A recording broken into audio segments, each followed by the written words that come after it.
game? Big dog, he didn't silence them, but he turned the volume down. Every now and then I'll be sitting in the living room and I'm like, this is annoying. I'm listening to this TV. I'm trying to take a nap. You watching other networks? No, never that. Boy, what's annoying? But yesterday, I was trying to take a nap in between games. Okay. But I didn't want to turn the TV completely muted because I wanted to be mindful of what's going on in case something pops off. So what I do, I just turn the volume down a little bit. That's what Lamar Jackson did. He didn't silence them because what are Lamar Jackson's critics critical of? Not only that he can't win a playoff game, but how he was losing his playoff game. Preach. He was losing his playoff games by not being able to pass the ball when it mattered. But still, yesterday, Lamar Jackson, how'd they win that game? He won it by running the ball.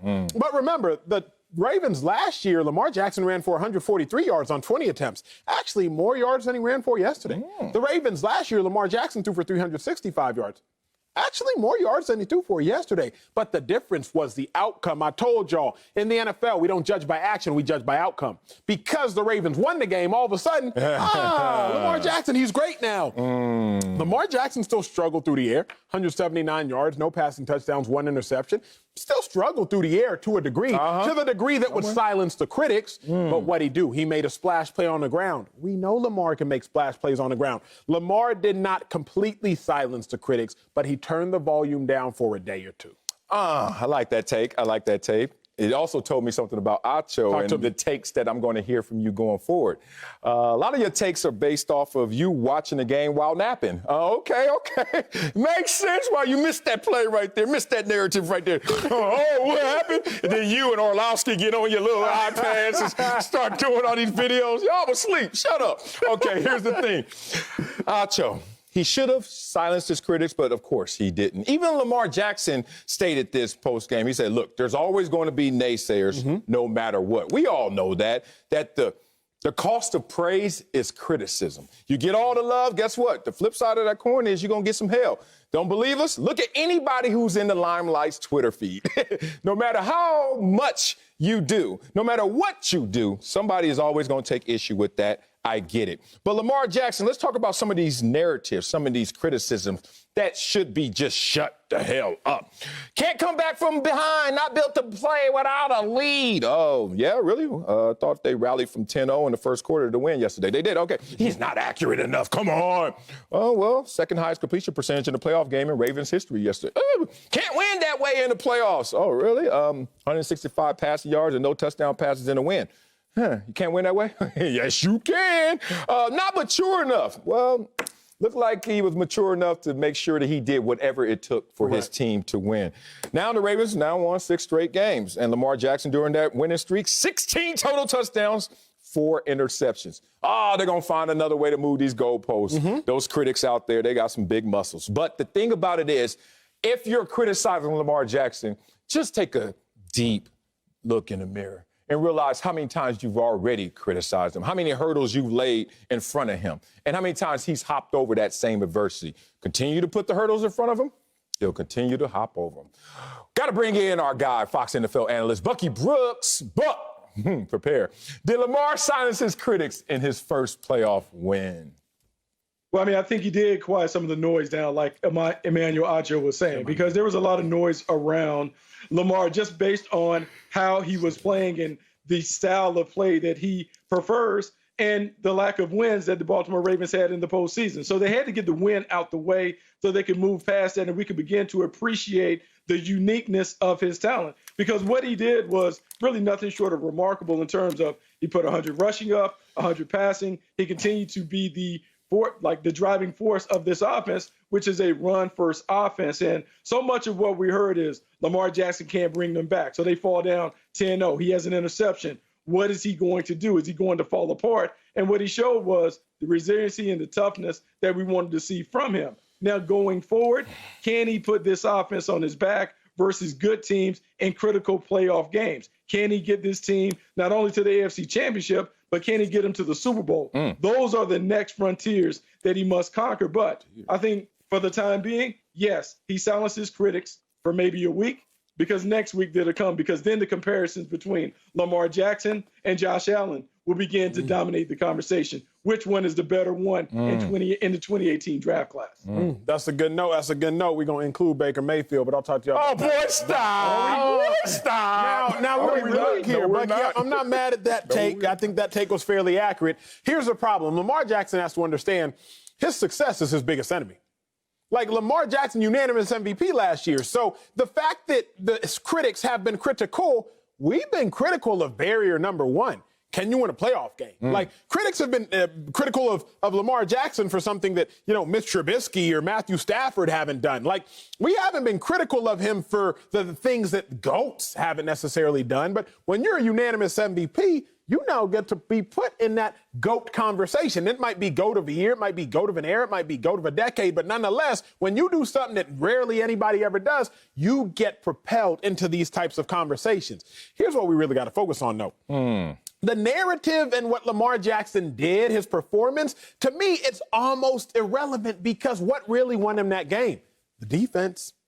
Derrick Henry had 40 total rushing yards. Last year, 195 rushing yards. Again, Lamar Jackson, you could very easily argue and make the case he played just as good in totality against the Titans last year as he did yesterday. You could make that case in totality. But what's the difference? Derrick Henry was held in check.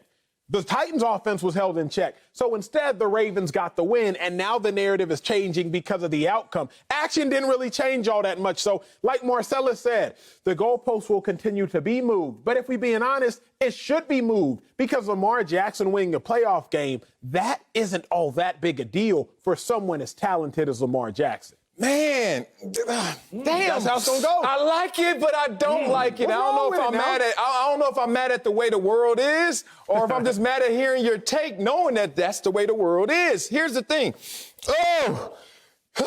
What's the point of winning an MVP? Excuse me, let me correct myself. A unanimous MVP if it doesn't get you anything of equity, of room, of just benefit of doubt.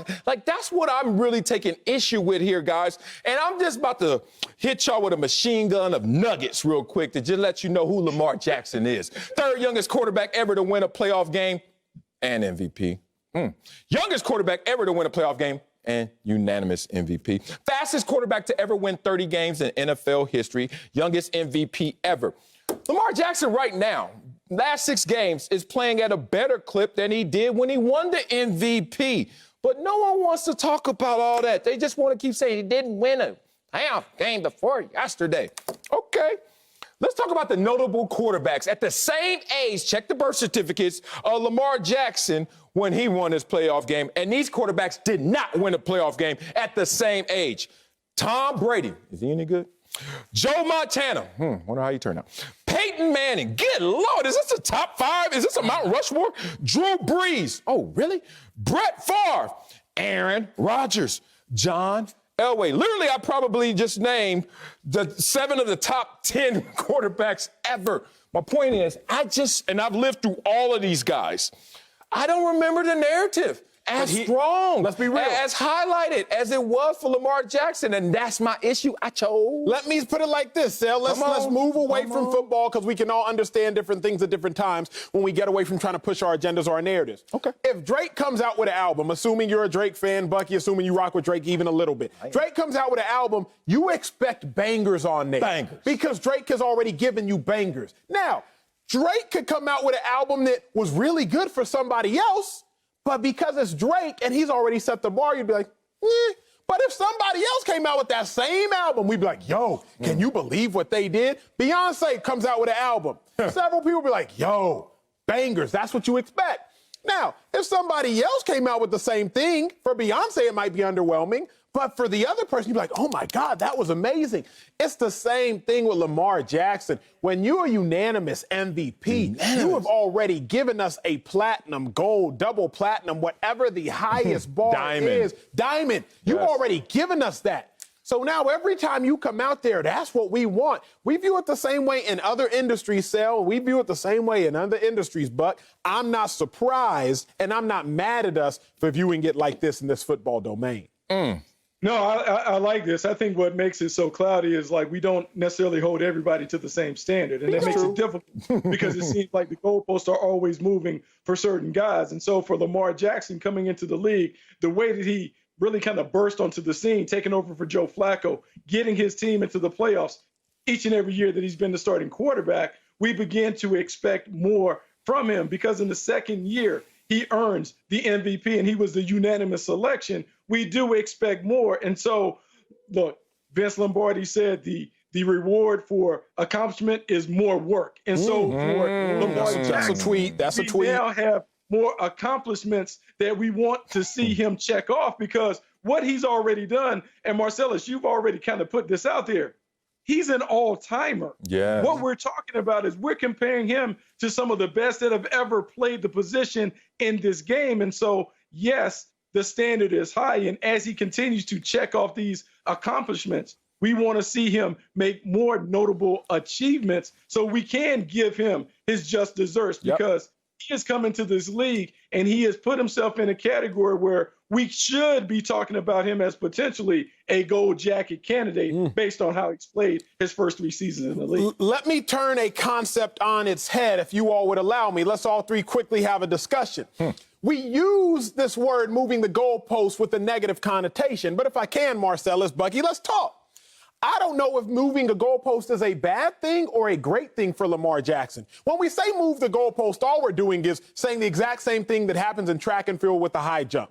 You clear one height, they move the bar higher to make you clear another height. Then they move the bar higher to make you clear another height. But Bucky and Lamar, if we were to never move the bar higher, or to use a football colloquial, move the goalpost, we would never actually understand how talented someone was because our expectations would be so low for them that if they continue to exceed our lowly expectations, we never proclaim their true greatness. So I don't really have a problem with analysts, critics moving the goalposts. Because by moving the goalposts, all we're doing is saying, hey, Lamar, we understand how good you can be. Go show us just how good you can be. I like that. I like that. The only difference, the thing that sticks out about those analogies, that example is 7 feet is supposed to be 7 feet. Like, it's not about just moving it up for Lamar. It's about, oh, you tell Lamar it's 7 feet, and that's really 8 feet, bro. And then he like, oh, really? Because if you look through history at different times of a player's career, I know the scrutiny is different now. It's pervasive because of all the social media and the critics and people like us. I mean, there are thousands of us all always talking about the same thing. But damn, let's try to find some uniformity, at least in the measurements. And that's why I have an issue with this dude is doing historical things. And we keep saying, that's all right. But what about this? And we're like, wait a minute. You mean what about making history? And that's my only issue with this. So Lamar Jackson is my Drake. But Drake is in the subjective world where it's like, oh, I like it. You don't like it. Whatever. Long Drake's making music and getting those numbers. I don't think Drake minds. And now it sounds like by Lamar's comments, he doesn't mind either.